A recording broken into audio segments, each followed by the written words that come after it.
খালে ফুটবল তুলতে গিয়ে তলিয়ে যায় যুবক। মধ্যমগ্রাম থানা এলাকার দিয়ারা গ্রামের ঘটনা এটি। রাতভর তল্লাশির পরও খোঁজ পাওয়া যায়নি যুবকের খোঁজ না পাওয়ায় এলাকায় ক্ষোভ। ক্ষোভ শাকিল মুস্তাক রয়েছেন প্রতিনিধি ফোন লাইনে। শাকিল, কি জানা যাচ্ছে এই বিষয়ে? এখনো পর্যন্ত কি সেই যুবকের খোঁজ পাওয়া গিয়েছে?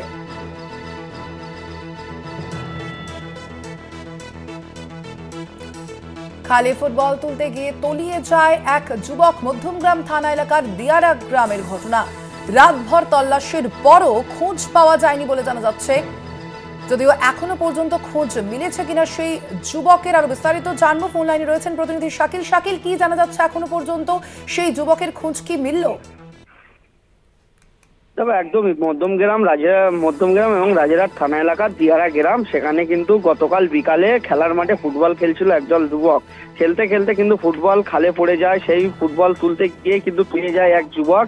সেখান থেকে যুবকের নাম ঋষভ কুন্ডু, 20 বছর বয়স। কয়েকজন বন্ধু চেষ্টা করলেও তারা কিন্তু সেই খাল থেকে তাকে উদ্ধার করতে পারেনি। এরপরই কিন্তু ঘটনাস্থলে যায় রাজারহাট থানার পুলিশ এবং মধ্যমগ্রাম থানার পুলিশকে খবর দেওয়া হলে ঘটনাস্থলে তারা আসে। প্রথমে রাজারহাট থানার পুলিশের পক্ষ থেকে একজন ডুবুরিকে নামিয়ে বেশ কিছুক্ষণ তল্লাশি চালানো হয়। এরপরে মধ্যমগ্রাম থানাকে পুরো বিষয়টা জানালে তারা কিন্তু ঘটনাস্থলে এসে দাঁড়িয়ে থাকলে কিন্তু কোনো উদ্ধার কাজে হাত লাগায়নি, এমনটাই কিন্তু অভিযোগ করছে স্থানীয় বাসিন্দারা। তারপরে স্থানীয় বাসিন্দাদের তরফ থেকে রাতভর তল্লাশি চালানোর পর আজ সকালে মধ্যমগ্রাম থানার পুলিশ তারা কিন্তু ডুবুরি নামিয়েছে, এমনটাই কিন্তু খবর পাওয়া যাচ্ছে এলাকার স্থানীয় বাসিন্দা সূত্রে।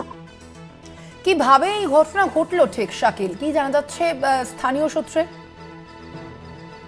গতকাল বিকালে যখন একদল যুবক তারা খালের পাড়ে একটি ফুটবল খেলার মাঠ আছে, সেখানে যখন তারা ফুটবল খেলছিল সেই সময় কিন্তু সেই বলটি গিয়ে খালে পড়ে এবং সেই বল যখন ভেসে চলে যাচ্ছিল খাল বয়ে, সেখান থেকে এই যে ঋষভ কুন্ডু, 20 বছর বয়স, তিনি যখন সেই খালে ঝাঁপ দেয় বলটা তোলার জন্য এবং সেখান থেকে তিনি কিন্তু তলিয়ে যায়। তারপরে তার বন্ধুরা যখন চেষ্টা করছিল তাকে উদ্ধার করা, সেই খাল থেকে তার উদ্ধার করতে পারেনি, সেখান থেকে তলিয়ে যায়। তারপরে স্থানীয় বাসিন্দারা খবর দেওয়া হলে সেখান থেকে রাজারহাট থানার পুলিশ ও মধ্যমগ্রাম থানার পুলিশ ঘটনাস্থলে আসে এবং রাজারহাট থানার পুলিশের পক্ষ থেকে একজন ডুবুরি যখন নামানো হয় এবং রাতভর যখন তল্লাশি চালানো হয়, আজ সকালে মধ্যমগ্রাম থানার পুলিশের পক্ষ থেকে ডুবুরি নামানো হয়েছে। সেই উদ্ধার কাজ এখনো চলছে, এখনো কিন্তু সেই যুবকের খোঁজ পাওয়া যায়নি।